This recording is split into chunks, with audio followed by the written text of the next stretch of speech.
the iron cage of success.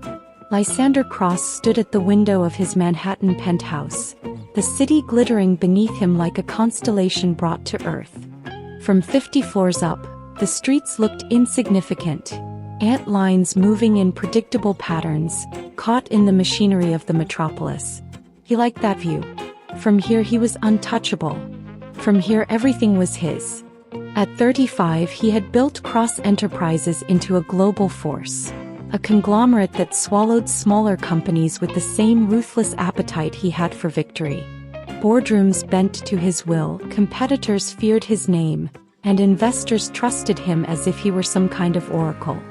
The media called him the Iron CO, a title he wore with quiet pride. Behind him, the penthouse was a testament to that same iron will. Minimalist design, walls of glass, Italian marble floors.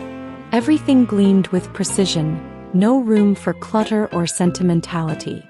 A grand piano sat in the corner, though he hadn't touched it in years. It was decoration now, much like the art pieces he purchased at auctions, not for beauty but for status. His phone buzzed on the glass table. Without turning, he said, "Speak." "Mr. Cross," came the voice of his assistant, clipped and nervous. "The Tokyo deal is finalized. Your share prices jumped 3% overnight." A smirk tugged at the corner of his mouth. Of course they did. He ended the call without another word. Efficiency over courtesy. Boys. Lysander poured himself a drink, single malt scotch, neat, and sank into the leather armchair facing the city.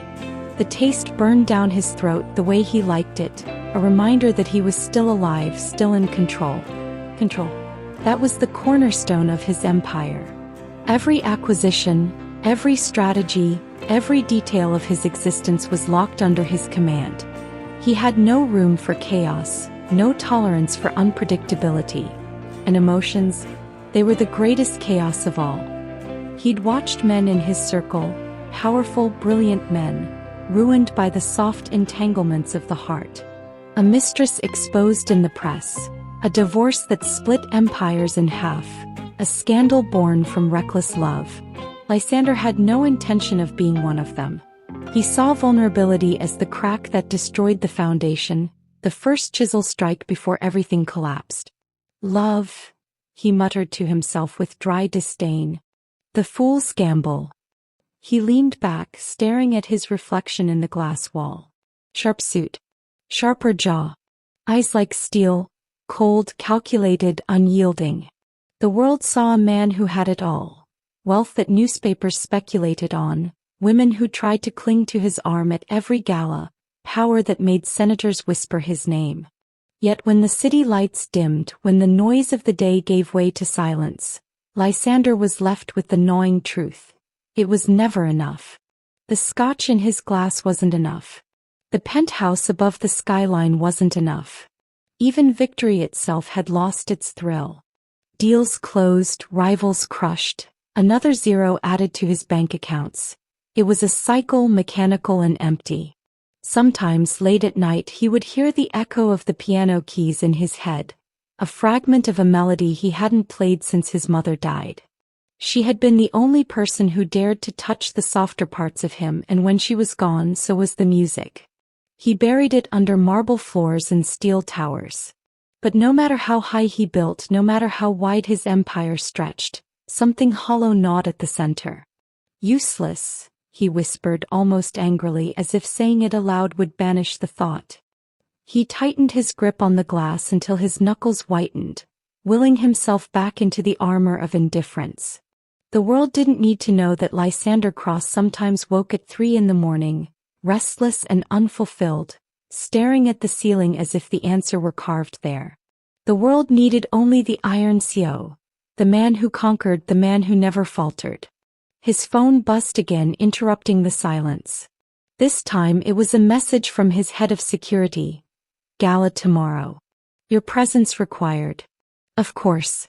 Another night of champagne, false smiles and shallow conversations.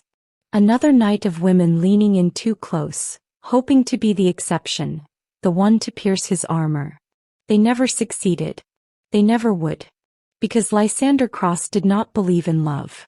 And yet, as he drained the last of his scotch and let the burn settle in his chest, a thought flickered, unwelcome but persistent. What if there was something beyond all this? He crushed the idea as quickly as it came, dismissing it as weakness.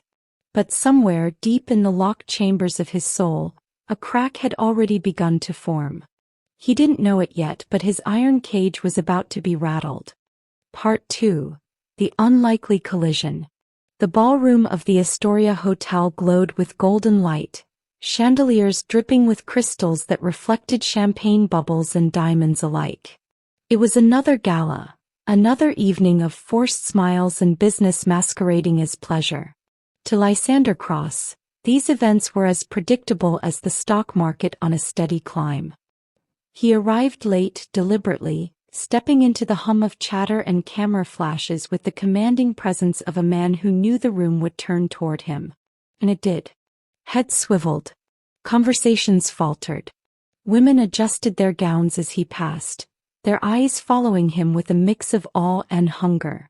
Lysander offered curt nods, shook hands that mattered, ignored those that didn't. To him it was another performance, another exercise in maintaining his carefully cultivated image. Untouchable, flawless, invulnerable. But then, "Excuse me," a voice rang out low and steady, yet it cut through the noise like a blade. He turned, irritation flashing in his eyes. Standing before him was a woman he did not recognize. She wasn't like the others. Where most women at these events were polished to perfection, her beauty was striking but unapologetically real. A deep emerald gown clung to her form with effortless grace, her dark auburn hair cascading in waves that caught the light. But it was her eyes, clear storm gray and unwavering, that made him pause. "Mr. Cross," she said, not with reverence but with something closer to challenge. "You're standing in my way." His brows lifted. He glanced around. Indeed, he was blocking the path to the balcony. Normally, people adjusted to him. They yielded. They never asked him to move. "Is that so?" he drawled, voice smooth, edged with amusement. "It is," she replied without hesitation, her lips curving into the faintest smirk. Something in her tone, bold, almost dismissive, slid under his skin. Few dared speak to him that way. None did so without agenda. With deliberate slowness, Lysander stepped aside, his eyes locked on hers. "By all means," he murmured, gesturing toward the balcony. She didn't thank him. She didn't flutter or fumble. She simply walked past, the faint scent of jasmine lingering in the air between them. For reasons he couldn't explain, he watched her go. Later that evening he found her again, this time near the bar, speaking animatedly with an investor he knew well. Her laughter was low, rich, unrestrained. It annoyed him. Laughter at these events was rarely genuine. Yet hers was. "Who is she?" he asked his assistant quietly. "Serafina Vale," the assistant murmured, scrolling quickly on his tablet. "Independent consultant. She's made waves recently, advising several mid-tier firms. Known for unconventional strategies." "Unconventional," Lysander repeated, his gaze narrowing. "Sir. She's been critical of several large conglomerates, including Cross Enterprises." Now she had his full attention. It wasn't the criticism, he was used to detractors. It was the way she carried herself. Most critics threw stones from the shadows. Serafina Vale walked into his world and stared him down without blinking. He approached her. Not with the intent to charm but to dissect. "Miss Vale," he said smoothly, his voice carrying just enough weight to draw her full attention. She turned, meeting his gaze again with that same unflinching steadiness. "Mr. Cross. Blocking anyone else's path tonight." A sharp laugh escaped from someone nearby, quickly silenced when they saw Lysander's expression. Serafina, however, didn't flinch. "You seem to have a talent for disruption," he said coolly. "Only when someone needs disrupting," she countered. "The audacity. The nerve." And yet, underneath his annoyance, a flicker of something else stirred. Most people tried to impress him. She seemed determined not to. He studied her, letting the silence stretch just enough to test her composure. But she didn't look away, didn't shift under the weight of his stare. Instead, she tilted her head slightly as if examining him. "You built an empire," she said softly, almost as if to herself, "but I wonder if you've built a life." The words struck harder than he expected. For a heartbeat, it felt as though she'd reached inside and touched the hollow space he worked so hard to bury. His jaw tightened. "You presume much for someone I've just met." She smiled faintly, unfazed. "I only presume what I see." With that, she turned back to the bar, effectively dismissing him. Lysander remained still, his glass untouched in his hand. He should have walked away, should have brushed her off as irrelevant. But instead, he found himself studying the curve of her smile, the cadence of her voice, the way she unsettled him with so little effort. Annoyance burned in his chest. And yet, beneath it, something unfamiliar stirred. For the first time in years, the Iron Sea found his thoughts drifting, circling back to a woman who had not sought his approval, who had not tried to charm him, who had dared to look at him and see more than power. Lysander Cross didn't believe in fate. But that night, as the city glittered outside the Astoria's glass walls, he couldn't shake the feeling that Serafina Vale was about to dismantle far more than his evening. She was about to dismantle him. Part 3. Cracks in the Armor. Lysander Cross prided himself on discipline. He could run numbers in his head at lightning speed, anticipate market shifts before analysts even noticed, and compartmentalize emotions so thoroughly that nothing ever leaked through his iron facade. But lately his control was slipping. He caught himself thinking of her, in board meetings, between phone calls, during late-night strategy sessions. Serafina Vale. Her voice, her storm-gray eyes, the way she had dismissed him at the gala as though he were just another man in the room. It infuriated him. It intrigued him. It distracted him. And Lysander Cross did not get distracted. He slammed his pen onto the desk, earning a startled glance from his assistant.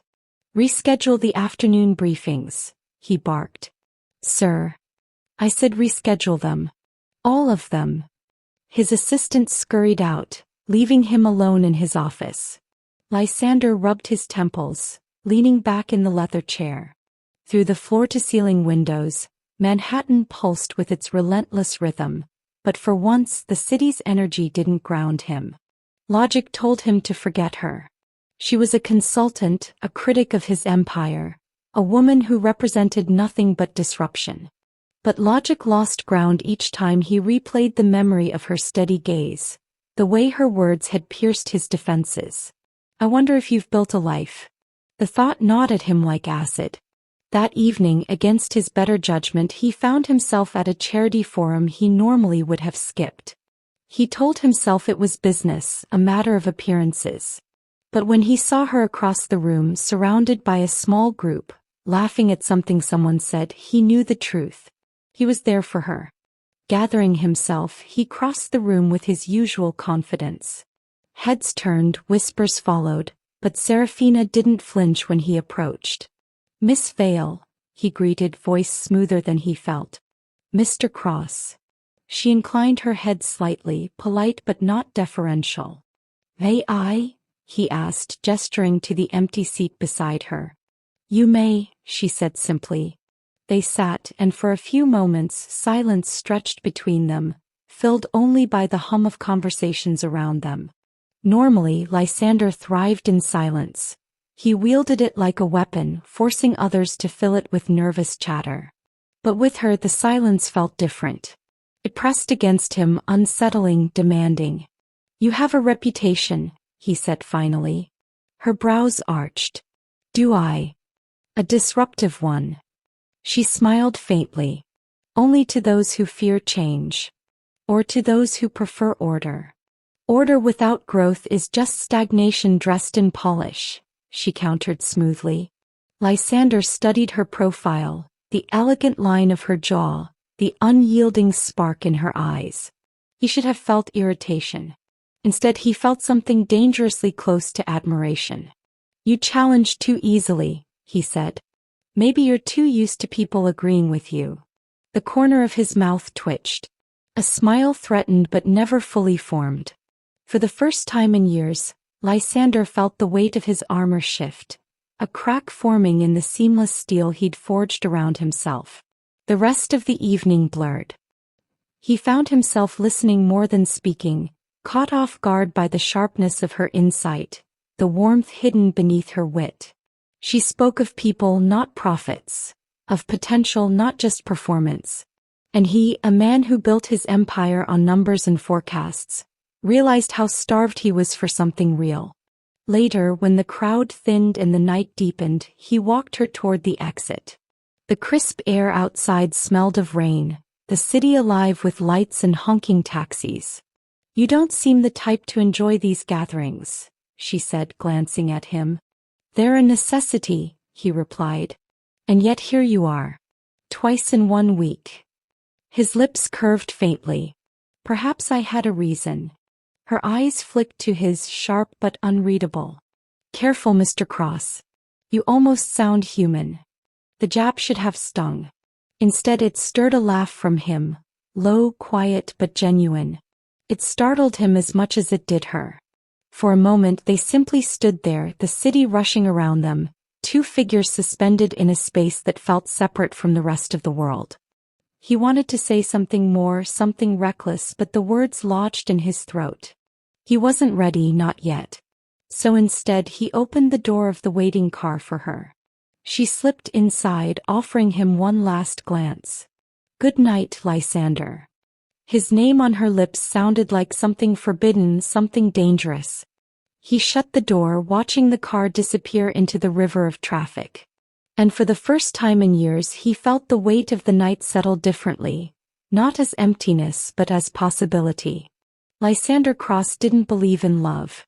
But as he stood on the curb with the rain beginning to fall, he wondered if belief had anything to do with it. Part 4. Navigating uncharted territory. He was a man of routine. Meetings at dawn, decisions that shaped markets before breakfast, schedules so precise that even his leisure was calculated. Yet in the weeks following his encounters with Serafina Vale, he found himself breaking his own rules. He took long walks through Central Park at dusk, sometimes with her at his side, her laughter echoing against the city's hum. He lingered over dinners that stretched late into the night, where conversations slipped past business into memories, fears, dreams.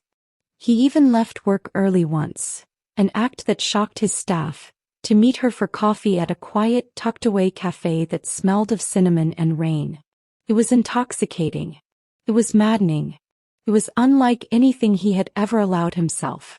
But the outside world noticed. Headlines began to swirl. The Iron CO scene with mysterious woman. Paparazzi photos caught them stepping out of restaurants, crossing streets, her hand brushing his arm in ways that looked far too intimate for mere business. At first, Lysander dismissed it. He was accustomed to the press speculating about his every move. But soon the whispers reached the boardroom. Investors murmured. Allies questioned whether he was distracted. His assistant, nervous and pale, finally said what others would not. "Sir, with all due respect, they're saying you're not yourself lately." Lysander's jaw tightened. Not himself. For the first time in years he felt alive. Still doubt crept in. He had built his empire on reputation, on being the unshakable force no one could touch. Could he afford the vulnerability of being seen with her? That night he confronted the question in the only way he knew how, directly with her. They sat in her apartment, a modest yet warm space filled with books, sketches, and small plants crowding the windowsill. It was the opposite of his glass and steel penthouse. Alive, imperfect, human. He paced, hands in his pockets, his control slipping. "You don't understand what this means for me. For us." Serafina, curled on the sofa, tilted her head. "No, Lysander. I understand perfectly. You're afraid." His gaze snapped to hers. "I don't get afraid." "Then what do you call this?" she asked softly. You're torn between the man the world demands you to be and the man you're becoming. And that terrifies you. The words hit like an arrow. He wanted to argue, but the truth of them rooted too deep. He moved closer, lowering himself into the chair opposite her. For a long moment he just stared at her. This woman who challenged him at every turn, who refused to yield to his power, who saw him not as an empire but as a man. Do you have any idea what you've done to me? He asked quietly. She smiled faintly, though her eyes softened. Maybe I've just reminded you you're human. He exhaled sharply, running a hand through his hair. I don't know how to do this. Neither do I, she admitted. But maybe that's the point. Maybe we figure it out together. The simplicity of her words disarmed him more than any strategy or argument. For a man who thrived on control, the idea of surrendering to uncertainty should have been unbearable. Yet with her it felt less like surrender and more like freedom.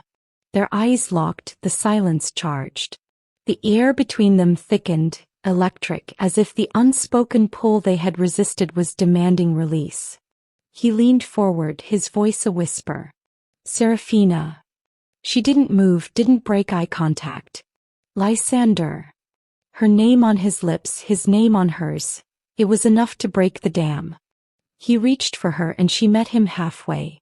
The kiss was not gentle. It was fire and defiance, all the tension of weeks colliding in a single moment. His hand slid to the curve of her waist, pulling her closer as if proximity could silence the storm inside him. She responded with equal fervor, her fingers tangling in his hair, anchoring him in a reality he hadn't known he craved. When they finally broke apart, both breathless, the world felt different. This is reckless, he murmured against her lips. Maybe, she whispered. But it's real. And for Lysander Cross, who had spent his life in a fortress of glass and steel, reality, messy, vulnerable, unpredictable, was the most dangerous territory of all. Yet he knew, as he pulled her into his arms again, that he was willing to risk everything to navigate it with her. Part 5. Beyond the boardroom. The skyline stretched before him like a kingdom of fire and glass. Lysander Cross stood at the window of his penthouse, the city pulsing below with its endless hunger. Once, this sight had been everything to him. The measure of his conquests, the empire he had built with precision and ruthless intent. Now it felt smaller. Behind him, the faint rustle of pages turned.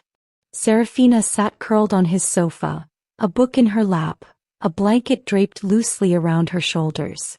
She was humming softly, her presence filling the room not with grandeur, but with something far rarer, peace. For months he had fought the shift inside him, had told himself this was temporary, a distraction. Yet here he stood, a man no longer defined by quarterly reports or hostile takeovers, but by the quiet gravity of a woman who had taught him what steel and success could not. He turned from the glass, his gaze softening. You know, he said, his voice lower than usual, I used to think success was measured by what you could hold in your hands. Towers, contracts, wealth, power. Serafina glanced up, her eyes warm. And now I realize the truest measure is what you can't hold at all, he said, moving closer. He brushed a strand of hair from her face. Time, connection, love. The things you risk losing if you're too busy chasing the rest. Her lips curved into a smile, gentle, knowing. So the Iron Seal has a heart after all.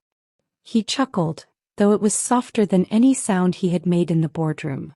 Maybe I always did. I just forgot where I'd hidden it. The admission surprised even him, but it felt right. In the week since their first kiss, his world had shifted more than it ever had in years of deals and strategies. He still ran his company. Cross Global was too vast to abandon. But the way he led had changed. Meetings were shorter, his temper less sharp. He delegated, something he once swore he'd never do. He even initiated programs for his employees.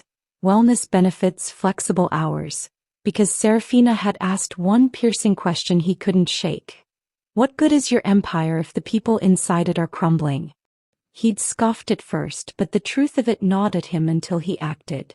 And when he saw the gratitude in his employee's eyes, he realized she had been right. It wasn't weakness to care. It was strength of a different kind. Now, standing before her, Lysander understood the paradox of his transformation. He had lost nothing by letting her in. He had only gained. He sat beside her, taking her hand in his. Her fingers curled around his as though they had always belonged there. "Serafina," he said quietly, "you've dismantled every wall I built. And instead of ruin, all I've found is freedom." She squeezed his hand, her eyes glimmering. "That's the thing about walls, Lysander. They keep you safe, but they also keep you alone." He studied her, memorizing the curve of her lips, the steadiness of her gaze. In her, he saw the life he never thought he'd want. Dinners at home, mornings spent tangled in warmth instead of reports. A future not measured in empires but in moments. For the first time, the thought of legacy didn't mean skyscrapers bearing his name. It meant laughter echoing in quiet rooms, love that endured storms, a life lived not in fear of losing but in joy of having. "Do you regret it?" he asked suddenly. "Tying yourself to a man like me? With all my edges, my shadows." Her smile deepened, serene and unshaken. "No. Because underneath it all, you're not just the man the world sees. You're the man sitting here holding my hand, asking the questions no one else dares to. That's the man I love." The words struck him harder than any victory ever had. Love. Unconditional, unyielding. The very thing he had dismissed as weakness had become his greatest strength. He kissed her then, slow and reverent as though sealing a vow. When they parted, he rested his forehead against hers. "You've given me something I didn't even know I was searching for." "And what's that?" she whispered. "A life worth more than success." Silence fell, but it wasn't empty, it was full. Full of everything unspoken, everything they had fought through to arrive at this moment. Outside, the city roared on, chasing its endless hunger. But inside, in the quiet of the penthouse, Lysander Cross, the man once consumed by power, finally understood what it meant to be rich. Not in boardrooms, not in accolades, but in love, in peace, in the unexpected discovery that the greatest empire is not the one you build with steel and ambition, but the one you nurture with your heart. And for the first time in his life, he was ready to reign in that kingdom. Epilogue. The Cross Global building still dominated the skyline, but for the first time in years, Lysander Cross didn't measure his worth by its shadow. He stood on the balcony of a quiet brownstone in Brooklyn, the sounds of the city humming in the background, softer here than the relentless pulse of Manhattan. Behind him, laughter spilled from the kitchen, Serafina's voice mingling with the warmth of friends gathered around their table. It was a life he never thought he would choose. A smaller life, some might call it, but to him it was larger than anything he had built before. Serafina appeared at the doorway, her hair tied loosely, a soft glow in her eyes that still disarmed him. "You're hiding out here again," she teased, carrying 2 glasses of wine. "I'm not hiding," he said, smirking as he took one from her hand. "Just remembering." "Remembering what?" He looked past her toward the city lights, then back at her. "The man I used to be. The walls. The emptiness." He shook his head as if shedding the weight of it once more. "And how none of it compares to this." She set her glass aside and slipped into his arms, fitting against him as though she had always belonged there. "You're different now," she murmured. "Because of you," he admitted. His hand traced the curve of her back, steady, sure. "You reminded me that success isn't worth anything if you have no one to share it with." Her smile deepened, quiet but radiant. They stood in silence for a moment, the world continuing around them. Sirens in the distance, laughter inside, the clinking of glasses. Life, in all its imperfection, had become his greatest treasure. Once, Lysander Cross had been defined by steel and ambition. Now he was defined by love. And that, he realized, was the truest legacy of all.